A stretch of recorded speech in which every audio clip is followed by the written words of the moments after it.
Hello' everyone, আজি আৰু এটা নতুন ৰেচিপি লৈ আহিছোঁ। ৰেচিপিটোৰ নাম হৈছে পনীৰ দো পিয়াজা। ৰেচিপিটো বনাবৰ কাৰণে কি ইনগ্ৰিডিয়েণ্টছ লাগিব মই স্ক্ৰীনত লিখি দিছোঁ। প্ৰথমে পনীৰখিনি আমি দৈ আৰু বেলেগ মছলাবোৰেদি মেৰিনেট কৰি ল'ম আৰু মেৰিনেটটো আপোনালোকে 20 বা 15 মিনিটছৰ কাৰণে থৈ দিব। এতিয়া এটা পিঁয়াজ ল'ব আৰু চাওকচোন মই পিঁয়াজবোৰ কেনেকৈ কাটিছোঁ, সেইটো শ্বেপত কাটি লৈ কিনে ফ্ৰাই কৰিব। আৰু মই পেনত দিয়াৰ লগে লগে নিমখ দি লওঁ। নিমখ ল'লে কি হয়, আপোনাৰ বস্তুখিনি চফেন হৈ যায় আৰু বহুত জল্দি ফ্ৰাই হয়। আৰু মই ইয়াতে টেষ্টৰ বাবে অলপ জালুকো ব্যৱহাৰ কৰিছোঁ। সেইটো বাৰু অপশ্যনেল, আপোনালোকৰ যদি ব্যৱহাৰ নকৰিলেও হ'ব। পিঁয়াজখিনি বাৰু বেছি কাঢ়া কৰিব নালাগে, মিডিয়াম ফ্ৰাই কৰিলে হ'ব।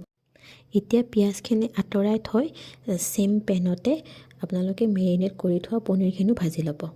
আৰু পনীৰখিনি ভজাৰ টাইমত এটা কথা মন কৰিব যে গেছটো ল' ফ্লেমত লৈ ল'ব, যাতে পনীৰখিনি তলত লাগি নাযায়। আমি মছলা দি কিনে মেৰিনেট কৰি থৈছিলোঁ ন, তলত লাগি যোৱা ভয় এটা থাকে। আৰু পনীৰখিনিও বেছি কাঢ়াকৈ ভাজিব নালাগে। এতিয়া দুটা পিঁয়াজ ল'ব আৰু এনেকৈ সৰু সৰুকৈ পিচ কৰি ল'ব। মই গৰম তেলত জিৰা দিছোঁ। জিৰাকেইটা ভালকৈ ফুটাই ল'ব, নহ'লে তাৰ টেষ্টটো নাহে। এতিয়া কাটি থোৱা পিঁয়াজখিনি তাত ভালকৈ ভাজি ল'ব।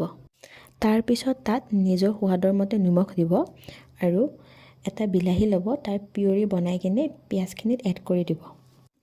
তাৰপিছত গোটেইখিনি বস্তু একেলগে ভালকৈ ভাজি ল'ব আৰু তাত ঘৰত সাধাৰণতে ব্যৱহাৰ হোৱা মছলাবোৰ দিব।